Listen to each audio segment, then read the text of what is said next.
הדובר הבא יהיה פרופסור דב גרינבאום, שהוא מנהל מכון צבי מיתר לחדשנות טכנולוגית, משפט ואתיקה. פרופסור גרינבאום, שהוא קשור לאוניברסיטאות שונות, לא את כולם. ההתמחות המרכזית שלו באמת במשפט ואתיקה, גם במרכז הבינתחומי וגם כאמור במכון צבי מיתר. הרצאתו תהיה באנגלית. בבקשה. בסדר, ברשותכם זה יהיה באנגלית, אפשר להבין אותי? יותר גבוה? אוקיי. הנה.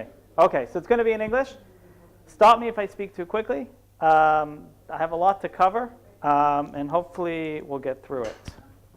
So first, the advertisement. My מכון looks at the legal, ethical, and social implications of new and emerging technologies in the areas of high-tech and biotech, particularly disruptive technologies. We've been around for 5 years. Tzvi Meitar, Zechrono Livracha, was the founder and the sponsor, and we're at the Bein'tchumi. And we work with a bunch of different emerging technology companies and the government and other universities, B'Tzalel, Stanford, the Ministry of Transportation, all this great stuff. Oh, עדיין לא? Wow. Okay, even better. Okay, so much for the advertising. Okay, so what am I going to do today? I'm going to tell you a story. Then I'm going to try and talk about and explain what artificial intelligence is. And then I'm going to try and figure out some of the legal issues. And if we have time, maybe we can look at the halachic issues of personhood. Whether or not, how we sort of do that. That's what I was asked to do. I don't know if I'm qualified, but we'll try it. Oh, look at that. Okay. Mount Tambora, April 20th, 1815. This was the biggest explosion in until that point that we know of in the history of volcanoes. It happened in Indonesia. Repercussions across the planet. What happened was the entire year soot fell across the planet. It was known as the year without a summer. That summer, it snowed in Boston in June. It was a miserable year. Fortunately, there was a woman and her soon-to-be husband decided they were going to go to Lake Geneva in the following year because it was a miserable year, and they were going to sit on Lake Geneva and think about life. Her husband was Percy Bryce, so he was a poet, and she was Mary Shelley. And as a result of this sitting on the lake and thinking about it, they came up with this idea of, Mary Shelley came up with the idea of Frankenstein, a concept that most of us, or hopefully all of us, are familiar with. Frankenstein, for all who don't know, is the name of the professor and not the monster. The monster doesn't have a name. The monster is just called the monster. And actually, there are 3 monsters in the book. The book came out the subsequent year in 1816, and then subsequently again in 1817. There are 3 monsters in the book. There's obviously the doctor, Dr. Frankenstein. He is somewhat of a monster. He abuses technology. He abuses nature for his own will. He violates all sorts of scientific rules to do what he wants to do. Obviously, the monster is a monster. And I think also the townspeople are kind of monsters for trying to kill the monster without understanding the monster. So why am I telling you all this? This was a paper. This was actually a whole issue of Science Magazine. Science Magazine is the leading science magazine on the planet. And they sort of look at the long shadow of Frankenstein as a 200-year retrospective. What does Frankenstein teach us today? And basically, I think an important thing that Frankenstein teaches us today is it's how we think about robots and artificial intelligence. This is a good-looking robot. This is a nice robot. But for most of us, we think of robots as evil, something to be scared of. We have HAL. We have, I don't know, Transformers. We have Westworld. Robots are evil in Western society. Robots are something that we're scared of. Interestingly enough, the East, that doesn't have the story of Frankenstein, is not concerned with robots and artificial intelligence the way the West is. They see robots as friendly and mushy and lovable and stuff like that. So there is a big distinction in terms of how we perceive artificial intelligence and robotics, and eventually how we consider their personhood based on the story of Frankenstein that lives within us for the past 200 years. And again, this is Stephen Hawking, Sonia Yisrael, who doesn't like us and is dead now. The development of full artificial intelligence could spell the end of the human race. Bill Gates, still around. I don't understand why some people are not concerned about artificial intelligence. Elon Musk, our greatest existential threat is artificial intelligence, even though he lives off of it. And interestingly enough, this whole idea of artificial intelligence, and our fear of it, which stems from Frankenstein, people have sort of said that Frankenstein comes from the Golem, that Mary Shelley was influenced by the Golem. There are books and papers written on it. And I just want to take a quick aside, because I have a couple seconds. The Golem that Mary Shelley was influenced by was not the Golem of Prague, it was the Golem of Chelm, because arguably the Golem of Prague probably or may not have ever happened. So when I grew up, we had many in the Golem, it was a Chabad comic, lots of fun. Golem was good. But if you think about the Maharal, and you think about what we think of the Maharal in Prague and the Golem, if you look on his Mitzvah, which is extensive, no mention of the Golem. If you look at all of his works, you look at the entire library of the works of the Maharal, no mention of the Golem. You look at his son-in-law, Tzemach David, a historian, David Gantz, yeah, what was his name, right? David Gantz, Tzemach David, no mention of the Golem, even though his father-in-law supposedly made a Golem. Actually, so there is some mention of the Golem in non-Jewish literature by the brothers Grimm, the people who made up all the fairy tales. But arguably that's what, and maybe that was tied to Prague, but that was a later development. The only real linkage that we have in the Jewish literature, the earliest Jewish linkage we have in the Jewish literature of the Golem to the Maharal, is Sefer Niflois Maharal, printed in 1909 by Rav Yudel Rosenberg, a Rav in Montreal, and actually before that in Toronto, set up a school that a lot of my friends went to.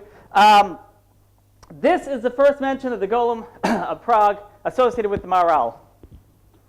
This is a letter by Chaim Shaperstein, who supposedly sold or gave Rav Yudel Rosenberg the entire manuscript that was associated with Niflois HaMaharal, which is supposedly written by the son-in-law. Again, another son-in-law. Katz, Rav David Katz. Yes? No? Yeah. Where does it say? Oh, here. Not David. It can't be. Okay. But anyways, supposedly a manuscript written by the son-in-law of the Maharal.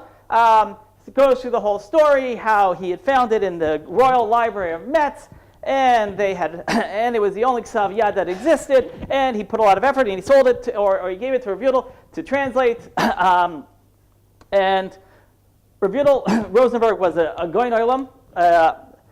He wrote a lot of interesting svarim. The Zohar on the Torah was a little controversial because he wrote something about Rav Yaakov Emden, and he wrote something else about Rav Yaakov Emden. Needless to say, he wrote a lot of svarim. He wrote Haggadah Shel Pesach, also maybe associated with the Maharal. But again, he wrote the Sefer, or in 1909, Niflois Maharal about the Golem of Prague. He wrote one other book about the Maharal called Choshen Mishpat. Same sort of backstory. Someone found the manuscript in the Library of Metz and translated the only manuscript in existence about this story about the Maharal. This has a story about the Maharal. He goes to London to find the Choshen, and it's in this museum called the Belmont Museum, and he deals with the curator, he deals with a bunch of people. Great story. None of it was true. Absolutely none of it was true, and actually it was lifted literally word for word from Arthur Conan Doyle. Literally word for word. It's a story about the Maharal in the 1600s, and it talks about photography. Word for word, lifted from Sir Arthur Conan Doyle. You can look it up. It's a story that Sir Arthur Conan Doyle, Jew's Breastplate, that he wrote in 1899. So before the other book was published. So we already are somewhat skeptic about Rav Yudel Rosenberg and his writings on the Maharal. This is it's a historical fiction. And if you look at Niflois HaMaharal, supposedly written by the son-in-law of the Maharal, if you look at I couldn't find the Hebrew text, But in the English text, total misrepresentation of the facts. Talks about the Holy Roman Emperor Rudolph II, who met with the Maharal at totally the wrong time in history. He talks about this Jan Sylvester, the cardinal. Cardinal never existed. Never was a cardinal of this name. Again, historical fiction. And actually, there's one reference that Revuto Rosenberg actually notes that he calls this folk literature. The story of the Maharal Prague and the Golem most likely is historical fiction. And there's actually some good papers on it. And in most of the world, it's assumed. Wow. Okay. Mind blown. Okay, so Maharal Prague and the Golem is probably historical fiction, although, there's a famous story of the Chaim who goes to court and someone is giving testimony about him to the judge, and he gives this flowery sort of story, an amazing story. And at the end, the judge looks over to the attorney or whatever. He says, "Do you believe anything this guy says about the Chaim?" He says, "I don't think so, but they don't say stories about this, about you and me."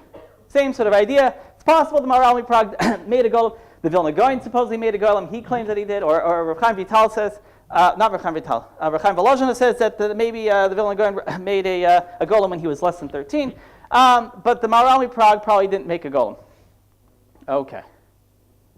Why am I putting this here? Obviously, Gemara Sanhedrin says that Rabbah made a golem. Rav Zera killed his golem.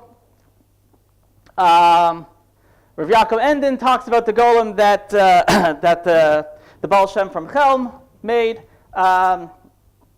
So there are other golems in history, but the golem in Prague probably didn't happen. And there's, I don't remember who says, but someone says about the Maharal that who cares about the golem of the Maharal? He made the Tosfos Yontif, which is much better than a golem. So anyways, back to AI. Okay, artificial intelligence, the fear of which maybe stems from the golem, maybe stems from Frankenstein, has been around for a long time. Starts off in the 50s, and then what's known as 1974 to 1980, there's a winter of artificial intelligence. 1987 to 1993, there's another winter. Artificial intelligence as a science has been around for a long time. And now we're sort of advancing very quickly. And why is artificial intelligence advancing so quickly at this point? It's because of this idea. Well, one of these ideas is this idea of big data. So we've heard, most of us have probably heard of this term. Again, am I speaking too quickly? How many people are lost? Okay, I'm lost. Big data is this idea of all the data that's coming at us these days. There's lots of V's describe big data, but big data is described in terms of the volume. There is more information being put out in the last 2 years that has been put out in the entirety of human history. The velocity of the data, how fast it comes out, the veracity of the data, we're not really sure about some of the data. I mean, we look at some tweets of people, right? It's not really sure that people are telling the truth when they're putting it together. And of course, the variety of data. The data is not just text, it's also video, it's also photos, it's also virtual reality. So we have all this data coming at us so fast. And now we have all this information that we can process. And again, constantly, terabytes, petabytes, the amount of data that's coming at us. We can also store this data. This is a picture from 1956. This is a 5 megabyte hard drive that they're trying to load onto a plane. Right now, my little disk on key can hold multiples of this 5 megabyte hard drive. So we have all this way to store all this data. And of course, data storage is super cheap. What used to cost that 5 megabyte data hard drive was, I think, $5 million, and what's now costing us pennies, literally pennies, if not less than pennies, for data storage. We have all this ability to store data. We have power to process all this data. So if you think about the phone that's in your pocket that most of us use for, cat videos, there's more power in that phone than the computational power that got us to the moon. I mean, it's an unfair comparison because you only have to do one thing to get to the moon. But still, the amount of computational power that we carry around in our pockets is orders of magnitude much more than the computational power we had even 10 years ago. So we have all this data. We have easy storage for that data, and we have the processing power to deal with it. And now we're stuck. Oh, where do we go? So to give you a quick idea, oh, you know what? There is some volume, but we're going to skip it because what time is it? Okay. I'm going to skip the processing power. Oh, maybe not. You put on the movie? I don't need sound, but we can just show it. This is just, nope, back one. Back one. If you just click on that. Nope. All right, forget it. Oh, wait. Okay, forget it. The processing power that we have is orders of magnitude greater. No, I don't need it. We'll skip it. But even with all that, if you think about robotics today, that slide that, no, it's fine here. The slide with all the, right, we're still not there with robotics. We have a lot of computational power, we have a lot of data, our robots are a little funny still. We're getting there. And these are the people that we want to give personhood to, or the things. They're funny to look at, that's always fun.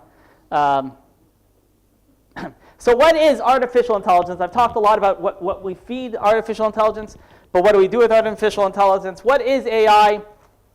It's the ability to learn, the ability to solve problems, ability to replicate human interactions, the ability to play chess, the ability to feel emotion maybe, the ability to replace human jobs, the ability to play games, the ability to think logically. AI is so many things. It's basically a very broad umbrella that talks about advanced computational power. And it's an umbrella term that includes what's also known as machine learning and deep learning, which is even more advanced, and we're not going to get into the details, but allows us for something, for example, allows us to do natural language processing so it can read something and understand it. It allows us to look at things and understand it. It allows us to talk. It allows us image recognition, machine translation, content extraction. It does all these sorts of things.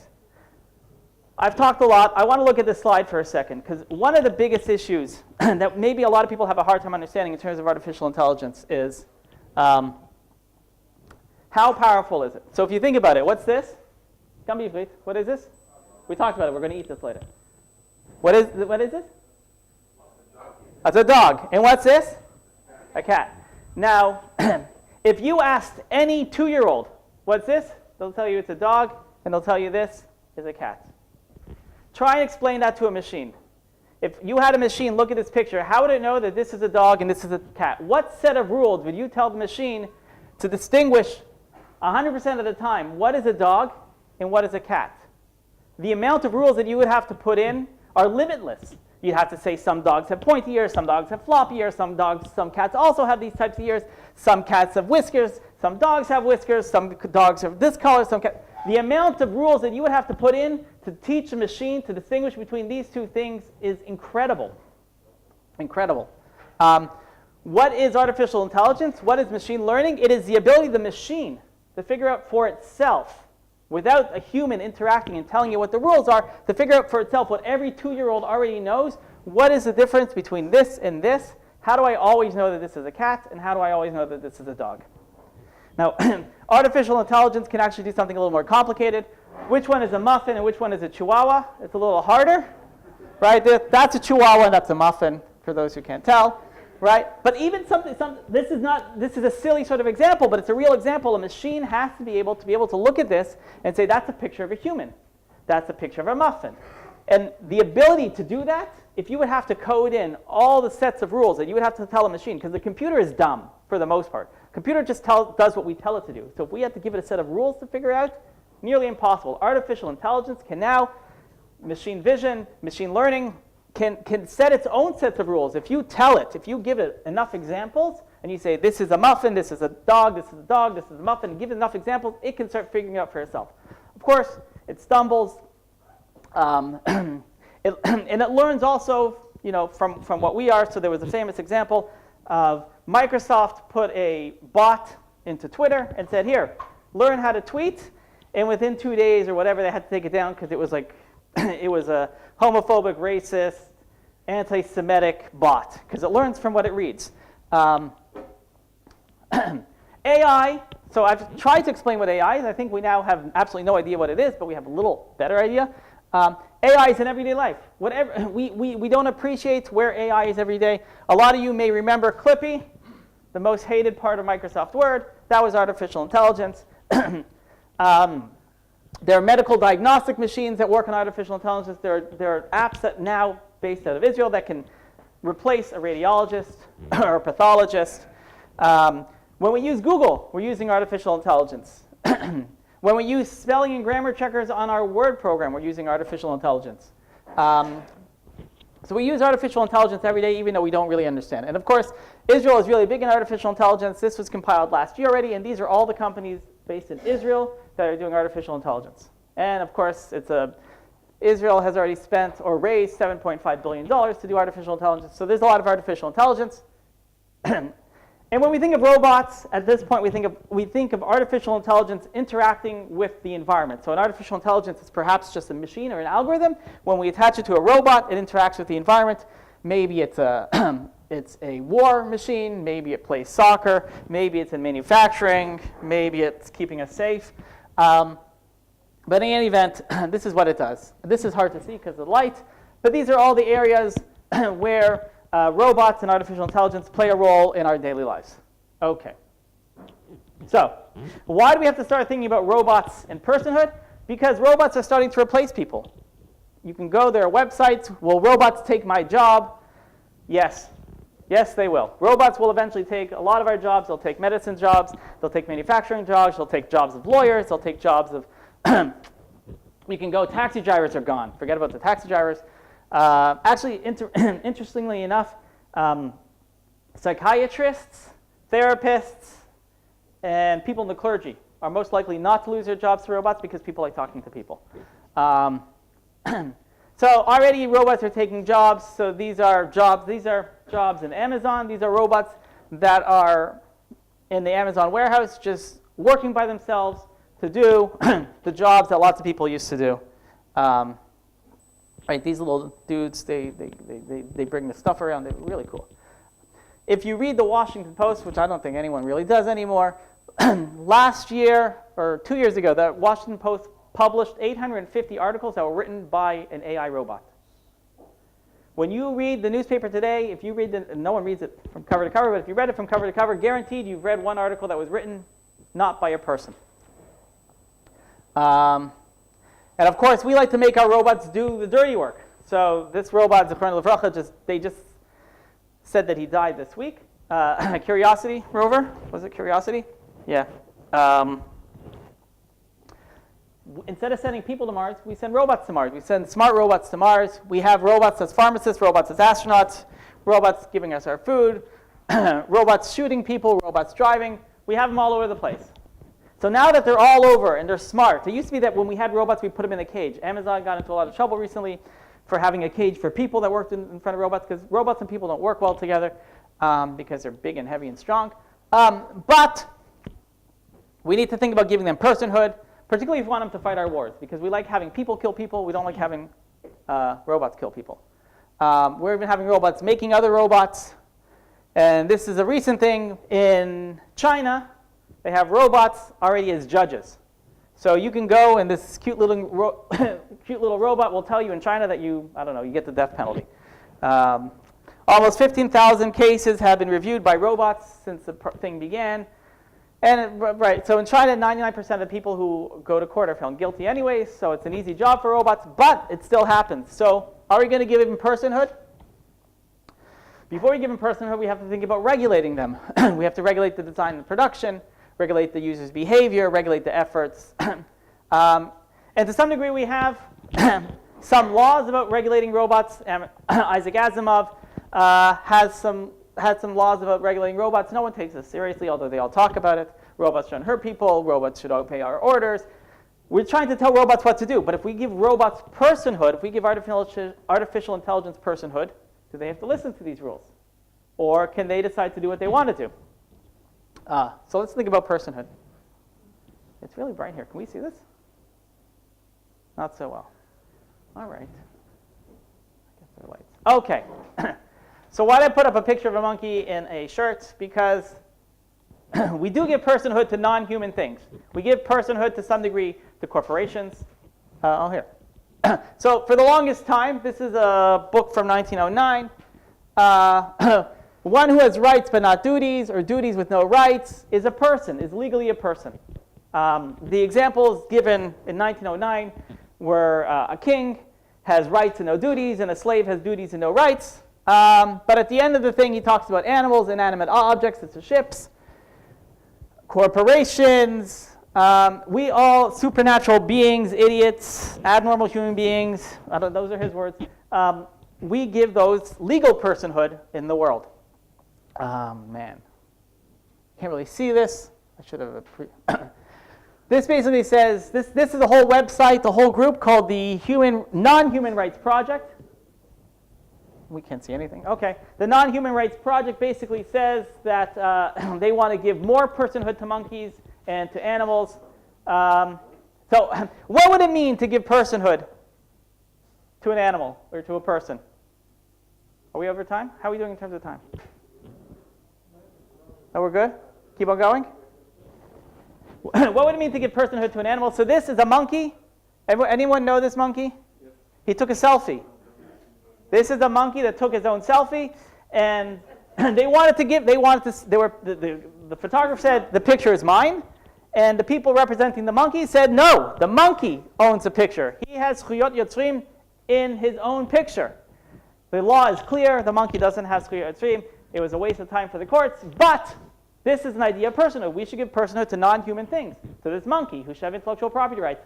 In Thailand, they give rights to elephants, to animals in circuses. And this is not a new thing. This is a picture from 1457. 7 pigs were put on trial in France. One was sentenced to death. The other 6 got off. They had a good lawyer. But we do have this idea of personhood for animals. This is the paper I sent around. So what is this idea of legal personhood? So we give it to animals. We can give it to corporations. So what does it mean to have legal personhood? It means to be recognized by law sufficiently to perform basic legal functions, to participate in fundamental relationships regulated by private law, such as property ownership. The monkey can't own a picture, but there are other property ownerships maybe. Enter into a contract, file a lawsuit, or serve as a legal agent. Now this seems a little pie in the sky to say that an AI can do this thing, but we will have examples. So stepping back, why shouldn't an AI have personhood? Why do we give some things personhood and some things not? Why does a rock not have personhood and the person does?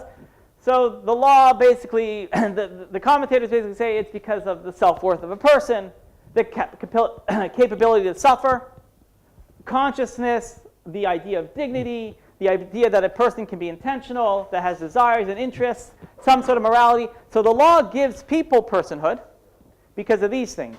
It gives other things personhood because it makes the law work better. Oh, we'll skip that, the Turing test, because we don't have sound. Another thing about personhood is that we have to distinguish between legal accountability and legal personhood. Apples and oranges. There is this idea of accountability where maybe we want to give someone duties but not rights, or we want to give someone rights but not duties. So maybe we want to hold artificial intelligence accountable for what it does, but we don't want to say that no one can shut off an artificial intelligent machine because it has some sort of human rights.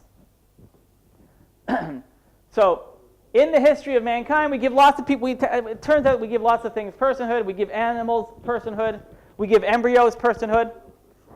Even according to halakha, maybe a non-Jewish embryo may have personhood before a Jewish embryo has personhood. We give trees personhood. We give rivers personhood. The Ganges River in India has personhood. We give forests. This is the forest in New Zealand, and it's gotten some sort of personhood. Organizations, companies, we give them this idea of personhood. They can do legally things. The European Union has personhood, although they didn't get it right away. What cannot get personhood? Definitely can't get personhood in the law. Dead people. Although there was a case just the other day that someone came back alive, and they gave him personhood while he was really dead. Fake people can't get personhood. But dissolved corporation that is dead can get personhood. So even if you're a corporation and you're dead, maybe you couldn't get personhood. And maybe artificial intelligence get personhood. What am I supposed to end? Wrap it up? Okay. So what's the difference? So let's take the easiest legal personhood that we all appreciate, corporations. Corporations have legal personhood, and people like people to some degree. So what's the difference between a corporation and artificial intelligence that we understand? Corporations are theoretical. They're not real. They're on paper. Artificial intelligence, if with the help of robotics, can exist in the real physical world. Corporations always have a human in the loop. There's always a person there that we can blame for anything that goes wrong. An artificial intelligent machine can act independently. So even though an artificial machine seems to be more person-like than a corporation, and that would argue in favor of giving it personhood, maybe you would argue that you shouldn't. It's more problematic. Maybe the reason that we can give a corporation personhood legally is because there is a human in the loop. We don't trust the corporation, we trust the people behind it. We can't punish the corporation, but we can punish the people behind it. Can we punish the artificial intelligence? Probably not. People can give the artificial intelligence the power to run the corporation. There are corporations like that. The AI will run the whole corporation. Yes, they exist. It's possible, there's no problem. Legally, if you have an LLC, a limited liability corporation, you can have an AI running it, but only an LLC. Another concern, as opposed to a corporation, corporations are basically predictable. Artificial intelligence is unpredictable. They can recode themselves. There's already artificial intelligence that can recode themselves. They're known as being data promiscuous. That means that they're attached to the cloud, to the internet. They can suck in all this information and do what they want with it and reprogram themselves. Another problem with AI is that they're complex. We don't understand them. Oftentimes they're opaque. Even the people who coded them don't know what they are. And another issue is, if you think of something, let's say an artificial intelligence created by Microsoft, there could be thousands of people associated with that. There may be too many hands to say, well, like a corporation, maybe there's 50 people that we can blame. But with artificial intelligence, if something goes wrong, there are literally hundreds of people that we can blame. On the other side, maybe we should give it to it because of public policy. Maybe we want to start giving personhood to artificial intelligence because if people abuse robots, I have an Alexa at home, and if my kids start yelling at it, who's to say they're not going to start yelling at their friends because they can yell at their robot? We may give it personhood if we can apply certain laws. We can find, let's say, an AI does a crime. Maybe we don't want to punish the AI, but maybe we want to punish the person who helped the AI. You can't be accomplice to a crime if a crime didn't occur. In order for a crime to occur, something had to commit the crime. If that crime is committed by an AI, then the person who helped the AI commit the crime can be punished. And also makes it easier in the area of intellectual property. But of course, if we do grant AI personhood, then we're going to have to rethink a lot of underlying ideas in the area of law, constitutional rights, autonomy, self-consciousness. Here's the example. Here are two companies that let AI onto their boards. Here, an AI machine is part of the management team. Here's an AI is actually on the board in Hong Kong. And we're already starting to do this. So quickly summing up, we already give corporations other things besides this legal personhood. We give them the right of free speech. In the United States, corporations have the right of free speech. They also have the right of religion, the right to practice their religion as they see fit. So there was a big case called Hobby Lobby in the United States that basically said that a company can say it's against my religion to give my employees birth control. And the court said that's fine. And Amazon recently argued that Alexa has the right of free speech. There was a case where there was a murder, and the police wanted to subpoena Alexa to disclose what she had heard about the murder, because it listens in. If you have Alexa at home, it's listening to everything you do. So they wanted to subpoena Alexa, and Amazon said, no, Alexa has the right to not talk to you. They lost. But in a little bit, maybe they'll win. Alexa, we have AI that's making art. We have AI that's working in the stock exchange. The European Union wants to give them total personhood. It failed, but they tried. Saudi Arabia granted citizenship to a robot. So this robot that looks like a woman has more rights in Saudi Arabia than most women in Saudi Arabia. She was given a visa. She spoke with the President of the United States. Okay. All right. Well, I'm out of time, so I'll skip the halachic part. All right. But I'll make it just one thing, though. I mean, when we think about personhood and halacha, I mean, we basically start over here, whether or not animals have a neshama or not, whether or not, you know, tzar ba'al chaim is a concept of Rosh Hashanah has a whole sort of thing about tzar ba'al chaim there's no mitzvah of tzar ba'al chaim, it's Ritzon Hashem. He gives 11 makaros for tzar ba'al chaim. So people and animals may be a personhood, but plants don't. We don't think that plants can feel pain. That's one of the reasons that halacha doesn't give plants personhood, but science tells us that plants do give pain. When you mow the grass, that sweet smell, that's your grass crying or screaming out in pain. Okay, I'll leave it at that. Yes? I'm sorry. All right.